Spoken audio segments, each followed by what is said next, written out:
Good evening. My name is Kayla, Miss Kayla to some, Kayla Harley to many, and I want to thank all who are joining on this live stream this evening at a very peculiar moment in time in our lives, in our nation, in our world. As you know, this spring 2020, we are in the throes of not only spring, but a world pandemic, a state of emergency where which many lives have been taken due to the wide spread and outbreak of the coronavirus. And we have found ourselves still here in this moment of uncertainty, trying to heal, trying to restore, and trying to get back to a sense of normal. But normal, as was mentioned earlier this week to me, is something that isn't easy to define. Normal can be a place of safety. Normal can be a place of security, of protection, of familiarity. However, normal can never be the same for us all, nor can it be the same to us all. And that is okay. But finding some sense of clarity, a sense of empowerment, connection, that is achievable. And that most certainly is important. So I want to thank you for sharing this moment in time with me as I share with you a few thoughts that have come up during this time of the pandemic.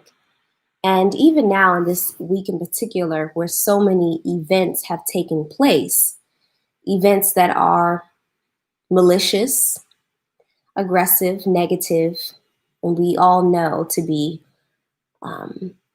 the truth of racism in our country, United States of America, that has never died and possibly never will.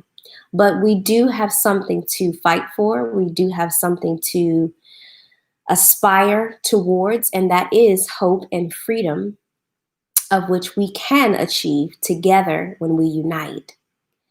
I am the founder and CEO of CEO Incorporated, that is Creative and Equal Opportunities Incorporated. This is an agency, a resource site, a place of advocacy for artists, as well as a learning center to all who are interested, devoted to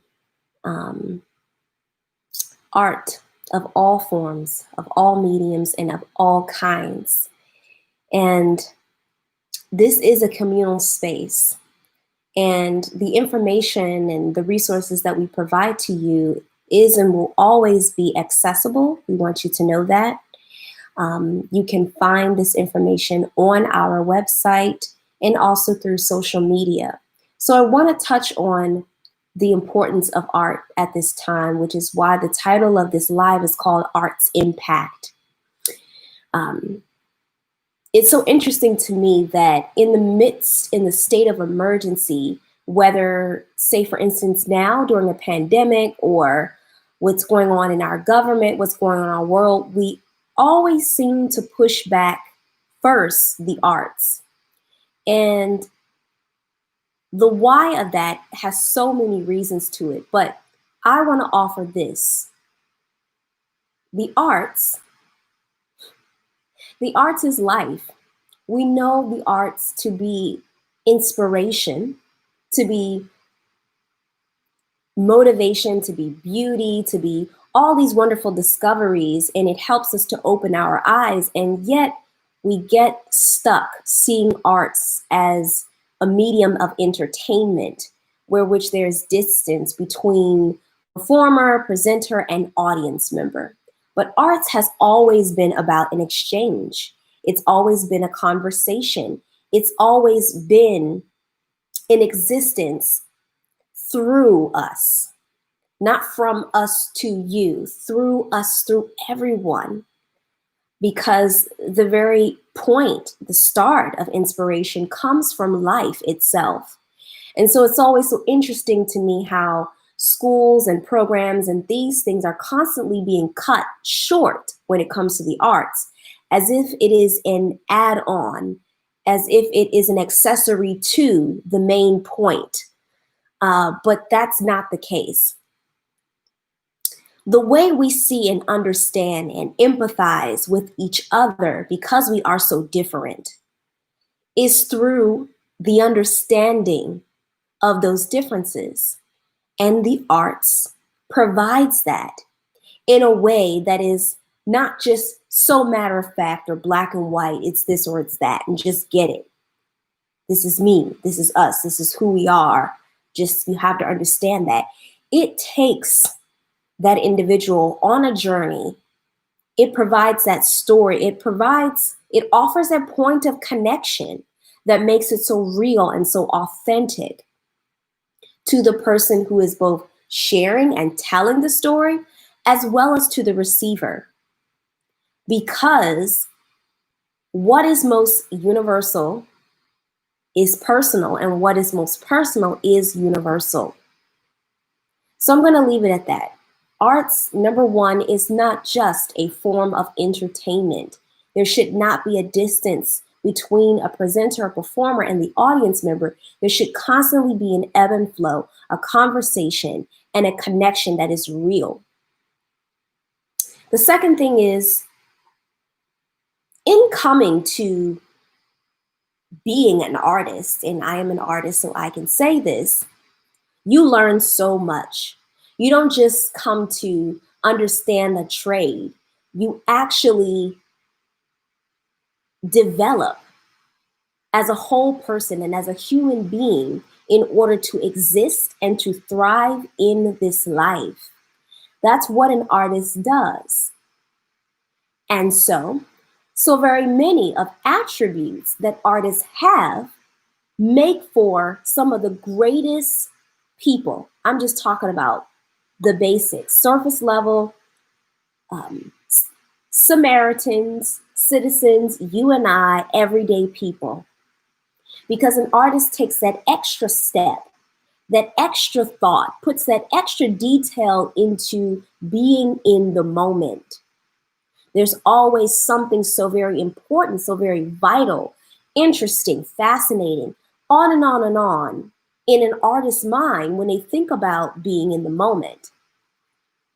And so it's never easy to just throw it all away. It's never easy to just back out or cop out and say, this is not for me. An artist sees the full spectrum, the whole of the view.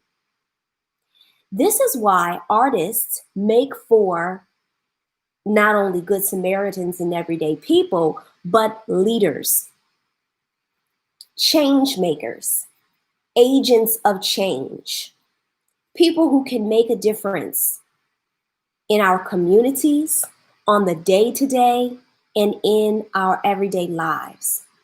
So when I think about the pandemic and when I think about the struggle that has always been a fact of the matter, especially in the United States of America, where we do so much cover-up,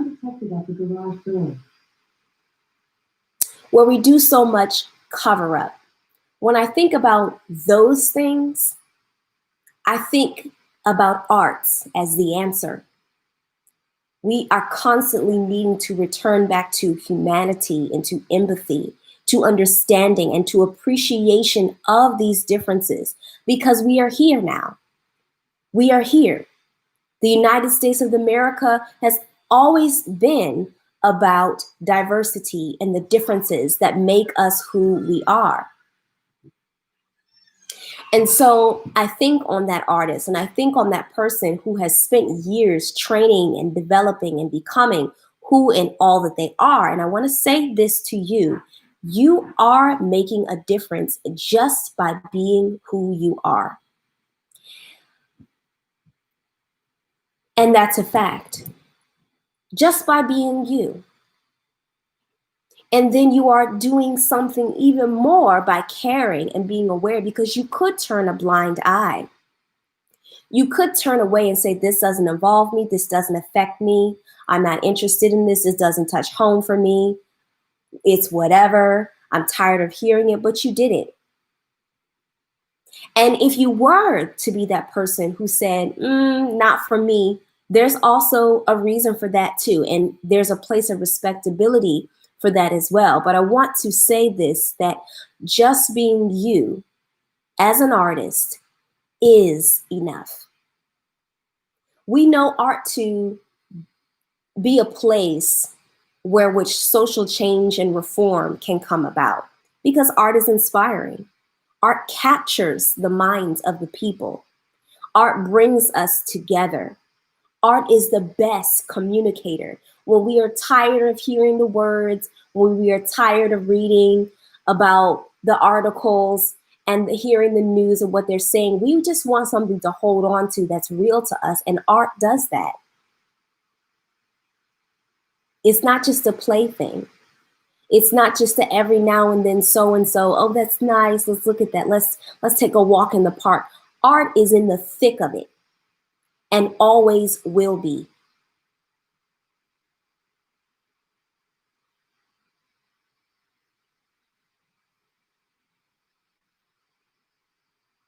Another great thing about art and how it makes such a strong and powerful impact is that, well, art is ever present. As soon as you hear about the riots and the chaos that's going on, you can bet that someone is there to spit off a monologue, create a sketch, a mural, a drawing, a painting, do a dance to commemorate the moment. Art is in the thick of it. And you being an artist and you caring about art is enough. And it is how we communicate with each other. I cannot stress that enough. There's so many examples of people stepping up, rising to the occasion, and causing us all to think a little bit more about our approach to everyday life and our relationships and the people that we interact with and all of that. And it's great. You know, there's something that I've said and have written about in my book entitled A Broke Dancer's Guide to Success, which I'm going to go ahead and plug in because it's available to you on Amazon as an ebook, both in print, A Broke Dancer's Guide to Success, which is not just for dancers. It's actually for all artists. In fact, all people. It's a fundamental understanding of finances, budgeting, money. But in the very first chapter, we talk about this concept of creative translation. And creative translation is simply all the characteristics, all the principles, all of the attributes that you acquire, that you learn in becoming an artist and coming into your particular vocation or expertise, applying that to your everyday life, applying that to your approach to handling your money, because they are the same. The difference between a banker is simply that they spent more time acquiring and repeating the information that they learned in school that relates to math.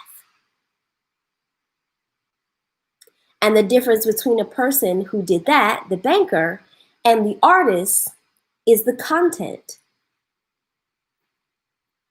Instead, that singer or that dancer or whomever, their focus on math had to do with rhythm, pace, had to do with musical notation, being able to read, had to do with understanding space and time and trajectory and how movement affects the audience, or where different positions and angles of the stage or wherever the presentation is taking place, how it affects the audience. But that commitment, that stamina, that focus, that intention, years upon years is absolutely the same.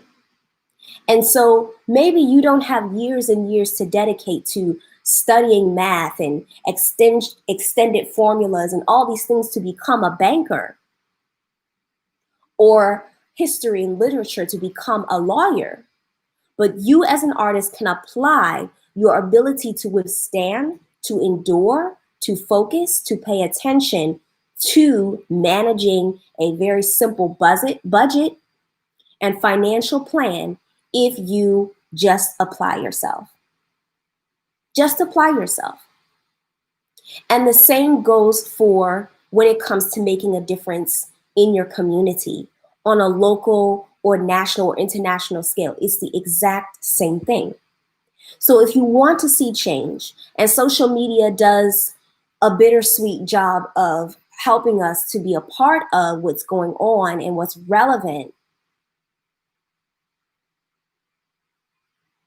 taking that knowledge, taking the exposure that you have within the palm of your hand, and then going forward and doing that extra step, whatever it is for you. If it's sending a text message, if it's having a conversation, if it's a way, and should be a way, to redirect the anger and the aggression that we feel and that we are rightfully entitled to, whomever you are, if you're experiencing discrimination, whether racially, culturally, or some other form of bias, directing it in a way that can actually bring about change and reform. That is the way we band together. There have been parties, like a movie party, for instance, or a watch party that you can host either virtually or, when this is all said and done, physically with friends and family. Sit down and watch something, a documentary, and inform yourself and educate yourself on the history and the knowledge of things before we assert anger into it, to help us begin to shape our lives in the way that we actually would like to see them. I've had a number of conversations with some community representatives who are my elders, who time and time again say to me, you know what, we need new people in office. And I want to encourage my artists in particular to go there, break that barrier as to what you think you cannot do, as to what you think you have not been educated for or qualified for, and take that extra step.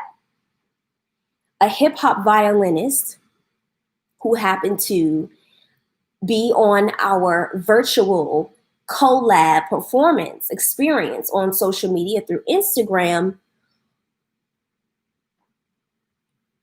went from just being a marketer, that was his job and is his job because he's more than likely still employed within that industry, to taking a next step and a leap into assuming a position as a delegate in DC.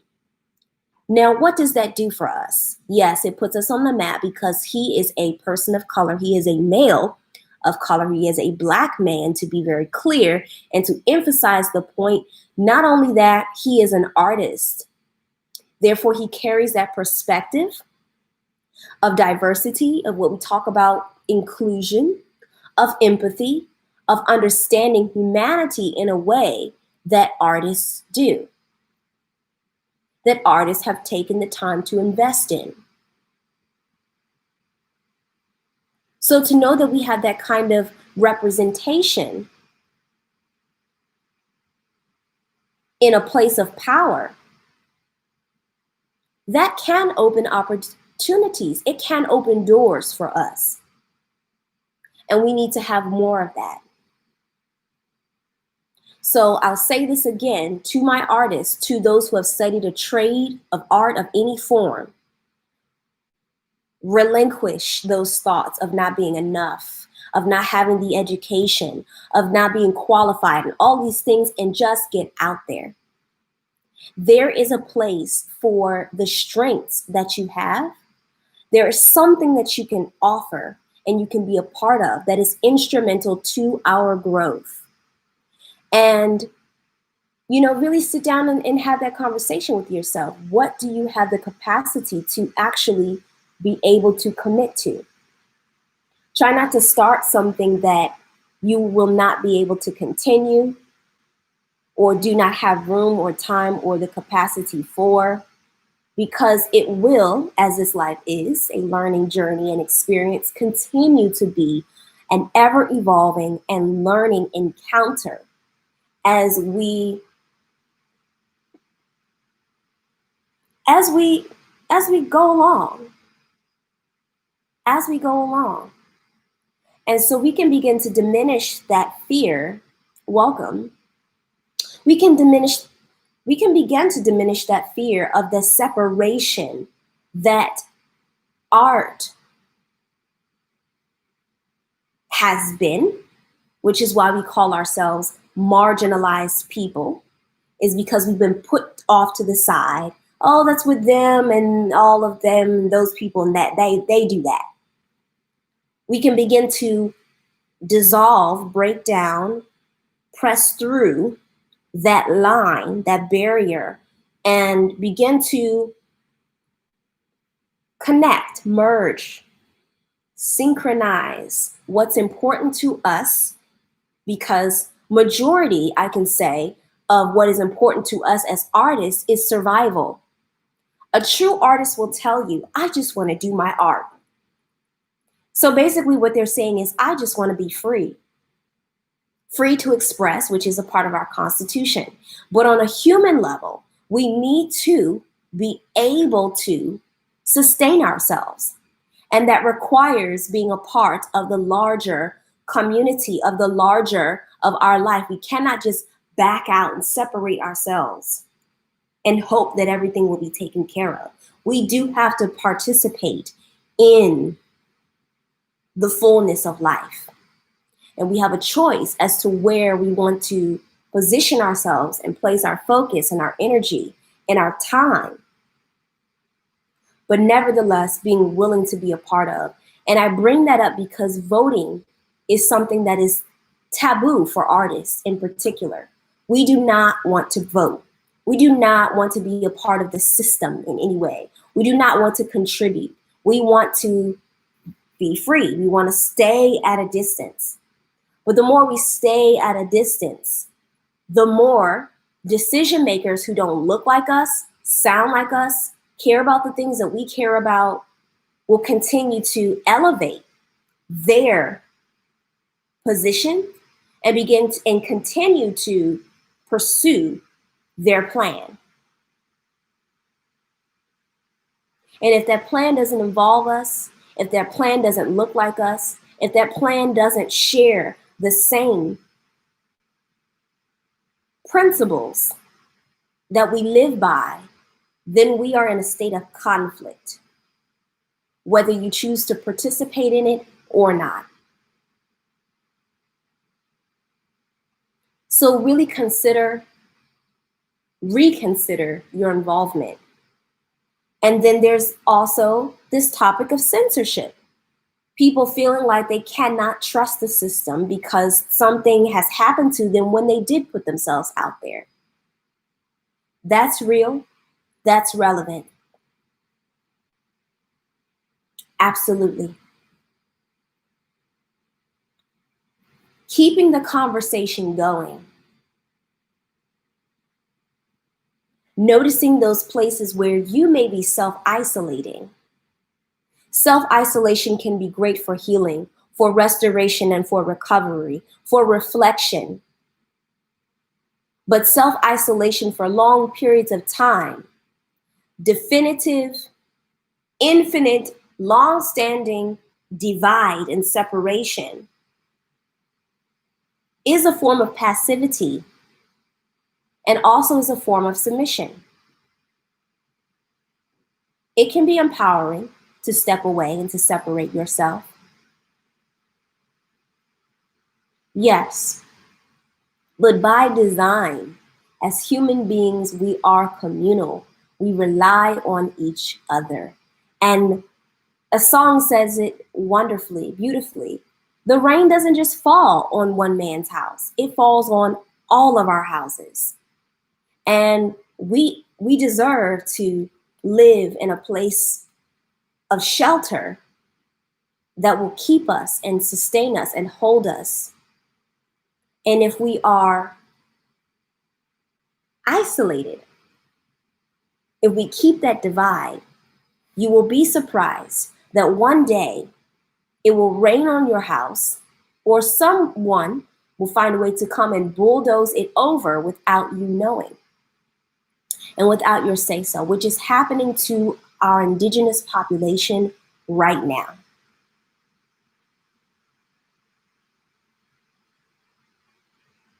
So just think on these things. Just think on what passivity does to our community, what it does to us as people.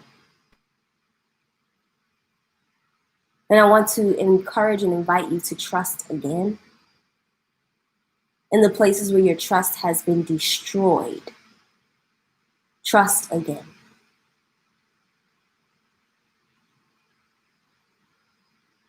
Create, set, have healthy boundaries, but trust again. I will never forget when a good friend of mine told me to trust, just trust. And it was like a weight was lifted off of me when that was shared. Because it was like I was missing a piece of something that I needed. Trust. Trust. It's how we can connect. It's how we can grow closer. And there are so many things being done, avidly done and pursued by organizations, by individuals who are elevating, who are coming into positions of power, maybe not yet on the highest height, maybe not Obama levels, but getting there. They're committed and they're out there. That you have a place amongst them where which you're trusting can thrive. You have the support. I am blown away by the webinars, art summits, meetings, meetups that is taking place during this time of quarantine. It's like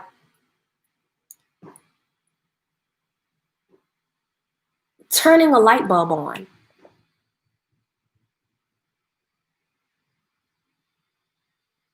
And finding out who is in the room. It's really, really fascinating. So to know that you already have it's the work is being done. It is being done currently and presently.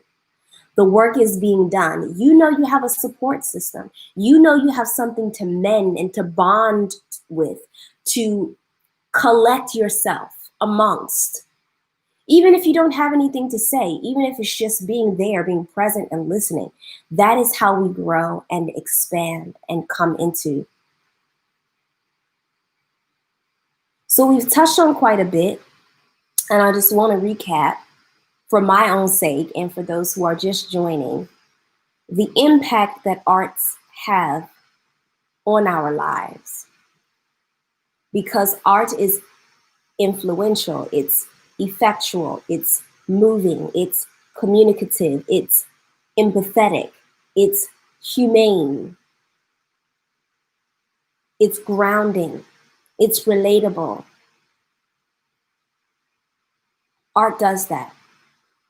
And an artiste sees the world in this way that opens our minds and that opens the floor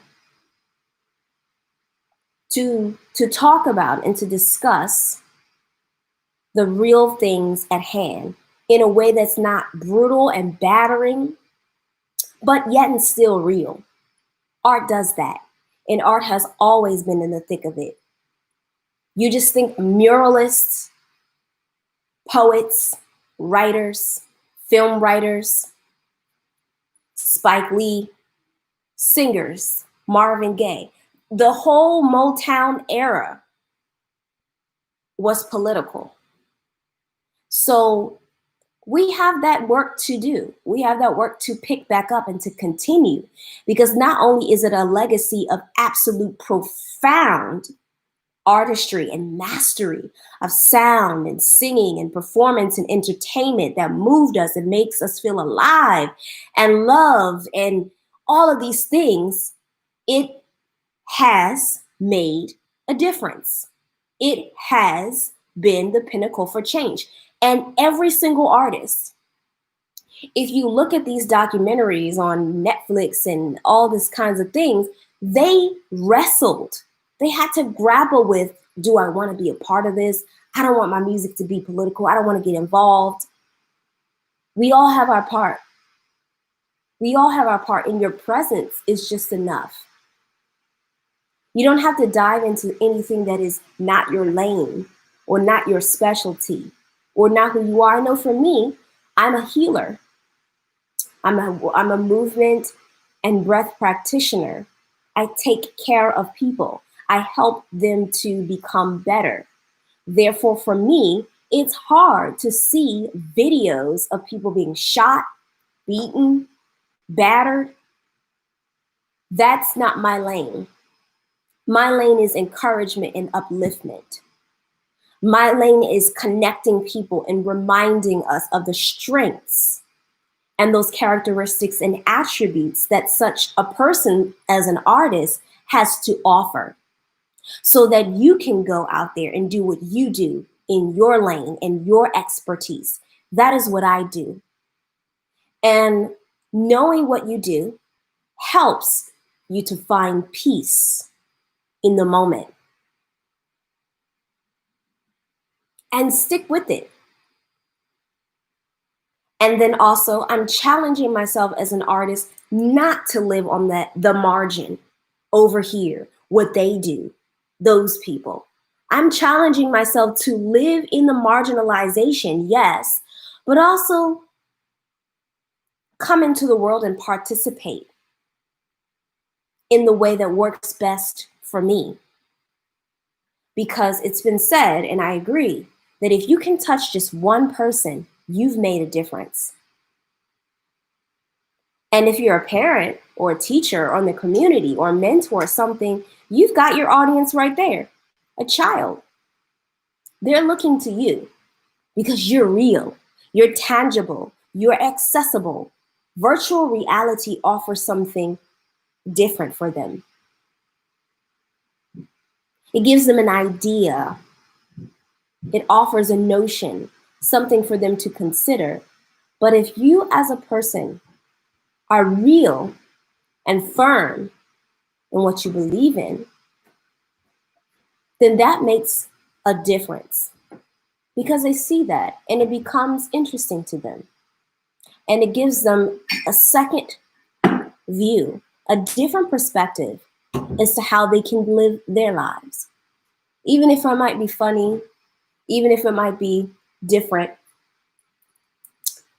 it's something to consider.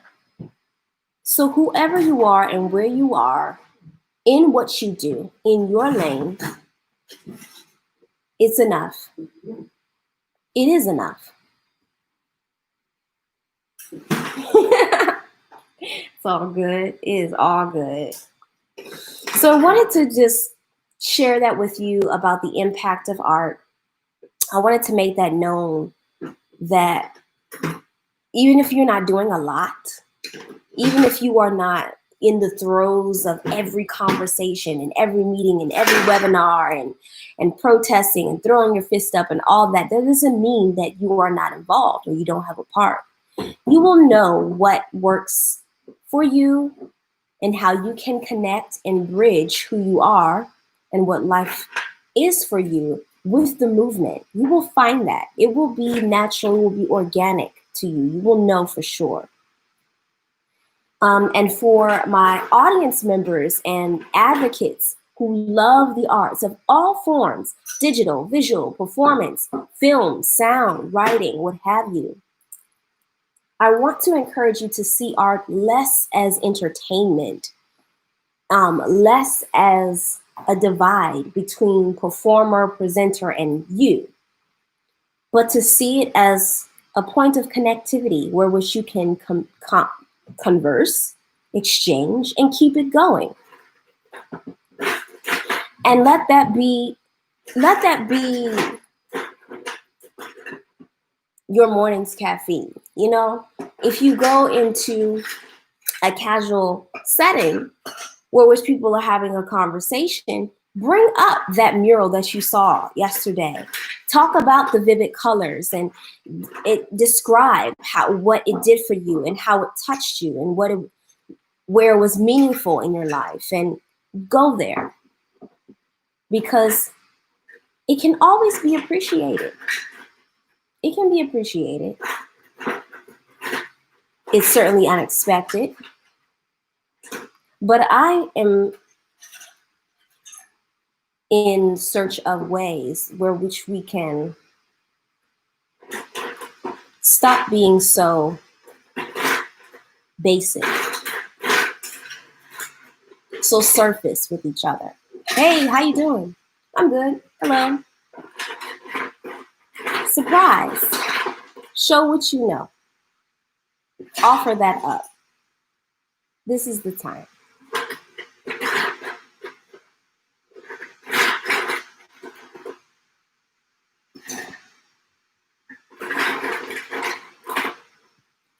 For young, emerging, and pre-professional artists in particular, we have a course that's available to you now that's actually offered at a discounted rate on financial literacy. You want to take advantage of that. Now is the time to get into it, because in case you didn't know, you may have heard, but I want to affirm it and confirm it for you.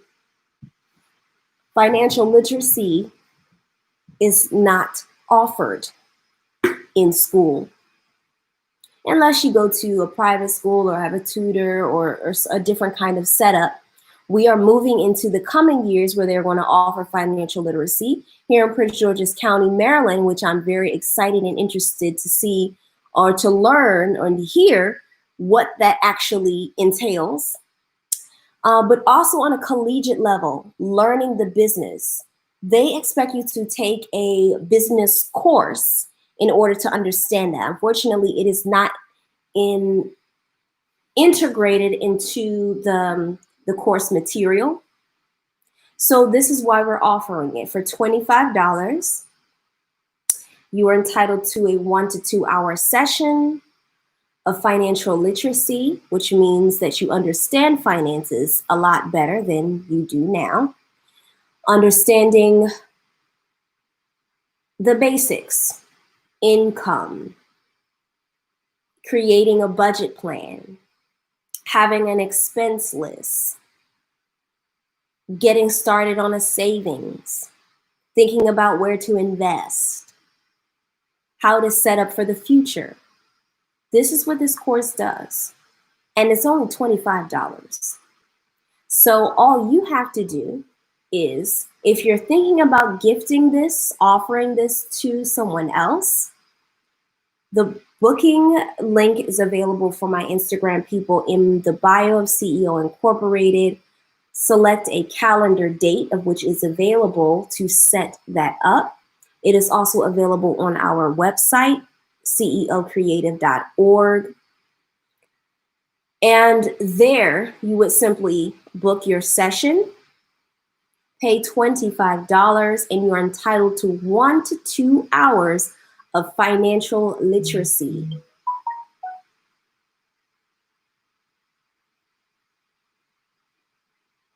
Can't beat it. $25. That's a date, 2 lunches. There might even be just your lunch, 1. Food is expensive these days. This information is invaluable. This information is absolutely necessary. And especially for students who are going to college this coming fall or summer, you're going to be out there on your own. You're going to be out there with your debit card or your parents' credit card or with cash, and you're going to be spending it up on food, on hygiene products, on the basics, on things that you need. And you want to be able to track your money. You want to be able to track your progress. You're going to want to understand that flow in where you are, which is typically in college, a place where you're broke. Hence the title of the book, A Broke Dancer's Guide to Success. From the time of your high school, college, into your career, not everyone, there is an exception. This population of people are typically getting money in and the money's going right back out. Money is just a necessity. So this course helps to redirect you to where you can begin to understand money as an asset, as something that you continue to see and to have, and that is present, ever present. And then if you are that ambitious person, strategizing, coming up with ways to keep that money in your pocket without exhausting yourself so that you can remain present in what you're doing, if it's a training school, vocation, college, whatever your level is, and not letting the money burn you out. So I want to make that clear that the book is not about ways to hustle to get more money. It's about ways when you acquire the money and you have the finances, what to do with them, how to make the most of it, and how to make it work in tandem with your life. So seeing the budget, seeing the finances as you, the whole person. There is a scripture, a passage, word of wisdom, however you would like to say it, that what you do with very little will determine what you do with a lot. So when we talk about abundance, and I'm just going to go ahead and let you know this now, I am going to be teaching a masterclass with Prince George's County Arts and Humanities Council in the next 2 weeks. We're going to be talking about this. What's shared in the book, energy management, and creating this lifestyle where which what you do with your money reflects who you are, and who you are reflects what you do with your money, so that you don't see it as this separate entity like, oh, that's that thing over there that I can't deal with and I can't look at right now, or I need help with. And if you need help, you can start with help. And that's what the course offers. Again, if you're joining, it's just $25. It's an hour, 2-hour session. It's great for any and everyone. I'm encouraging those who are emerging artists, pre-professional, college-bound, career transitioning, but also for professionals, because this is information that I came to learn in my professional stage of life. So not hustling for money, but knowing what to do with the money that you acquire, knowing where to shift into place, into position your multiple streams of income. And artists are very good at that because we have side hustles and we have hobbies and we have things that we're good at doing that can make us money. But the part of it where we get lost at is what to do next. What to do next and how to continue to see the money that you're making and where to put it. So here we are.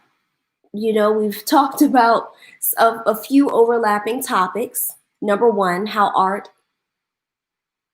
has an impact just because it's art, and that's what art does. It touches, it connects, it binds, it molds, it shapes, it communicates, it opens, it helps us to empathize. It helps us to see the world in a more humane and leveled way. And then art, not as a form of entertainment, but as a form of connectivity. And as a way that we can, you know, make change and reform in life. Art has always been in the thick of it. That was the second point. Art has always been in the thick of it. There is a really awesome production about the life of Marvin Gaye that was created by a dancer.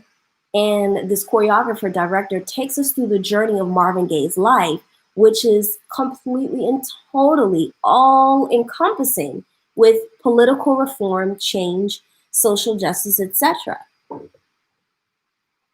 And there are so many examples of that throughout history and even going on now. So plug into what works for you and know that being an artist and being present and just being aware is enough.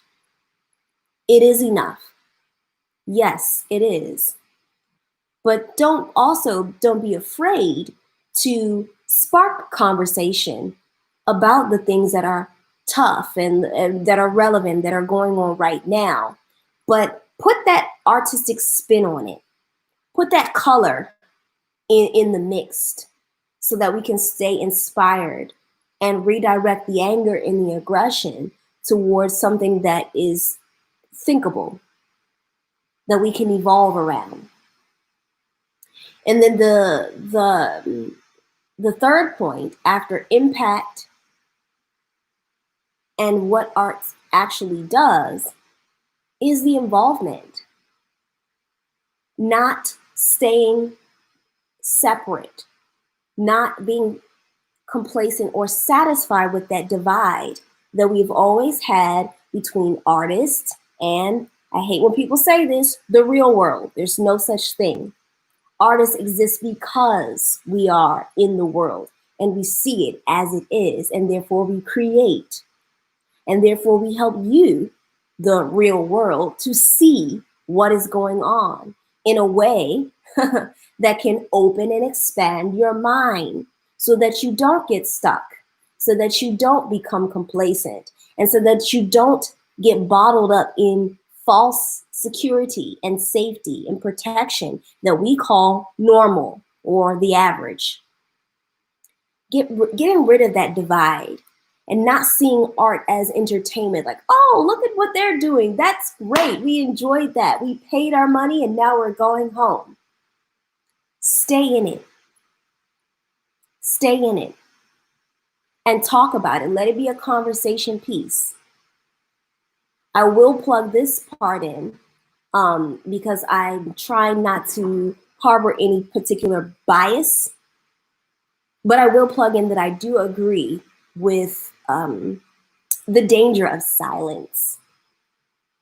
A person put it recently that if you basically are not a person of color, or if you are white, or if you are privileged, or any of those, that pool of people, you are doing just as much harm with your silence as you are as those who maybe are blasting the information. You're doing just as much harm. And I'm going to say to artists, you are doing just as much harm by not being involved in this world because you want to distance yourself and separate and stay marginalized and removed, and allowing that divide to be there, because we are the change. We are that change. Delegates, representatives, all these people in all these people in office, they need artists. Not only to, and I'm not talking about speaking up for arts and arts programming and the funding and those kinds of things that we need. That is, yes, on a fundamental basic level, we need, yes, ongoing, because they keep cutting programming. I'm not talking about that. I'm talking about the insight and the brilliance that artists offer in a room because of our view, because of the experience that we have, and because of the strengths and the attributes that what we learn through our training and education offers, which is on a typically expansive, global, open, dynamic. And we need that balance. We need that black and white, straight edge, hard, matter of fact, let's get it done, people. And then we need that inviting, welcoming, open, thoughtful, inclusive, creative, dynamic energy in the room all the time, all the time, all the time. So when I'm listening to my elders and they're saying to me, it's frustrating when young people don't go out and vote. I'm agreeing with them because there are elders. Number one, hello, they've lived longer than we have. And their involvement and their solidarity wasn't absolute for survival. It wasn't an option. We have an option now. We get to choose what we want to do, where we want to go, where we want to be, all that. That's great. That aspect of freedom is what they fought for and is what we need all the time. But there is a place for it. And we can create, we can achieve impact through that expressivity, through that freedom, by being involved in like I said earlier, in your lane, in the way that you operate best in. Whatever your lane and your path says for you to do and be a part of, do that. But nevertheless, be a part of it. Be a part of it. So it was said that, for instance, people in office, they're not qualified. And that's something that artists struggle with. I'm not qualified. I didn't go to school for that. I'm not educated. That's not me. I'm over here. Judges, officials, delegates, representatives, decision makers, people in power, people taking office, they're not qualified. They don't have law degrees. This is what I'm being told. This is what's being shared to me by legislators and policymakers who have been in this for many years. They're not qualified either, but they are getting votes because they're out there. So I would like to see, personally, I would like to see more artists involved in those Black and white spaces, those tough spots, because we need them too. We absolutely need them there. So I'm going to wrap tonight up by thanking you for listening and being a part of this moment of sharing. In my response to what has been flooding my personal inbox and my feed and everything. And I just wanted to send a message to everyone to say that you are enough and that what you're doing is good. And your awareness and your empathy is a starting point and a starting place. And you will find where you can insert your participation and in your light. You will find it. It will show itself to you, and it will not be a struggle, because it's already a struggle. We got that part done. We got that down. But we can make it seamless, and we can make it a part of our lives in this way, where we can keep going up and up and up and up and up and up and higher and elevating. Creative and equal opportunities is what CEOs Inc. Art stands for. Visit our website at www.ceocreative.org. Bunch of things there for you. Currently, we have an interview by a drummer who schools us on the djembe drum and how just drumming has allowed him to connect with people in the community. And again, that's enough. He's doing his part by keeping us connected. So yeah, that's up. It's only 3 minutes. It's a beautiful sharing moment on our website. And please stay tuned for the masterclass that I'm going to be teaching in a couple of weeks. It's on the topic of financial literacy and creative translation. bringing those attributes that you have, those strengths, as an artist, and applying it to your everyday life and to your ability to manage your finances and this thing that we're all out here trying to do. We call it adulting. So I'm looking forward to putting that together and sharing it with you. It's free too, so I have to plug that in there. And I'll be posting it as soon as I know. So thank you. Have a great evening and enjoy the rest of your night.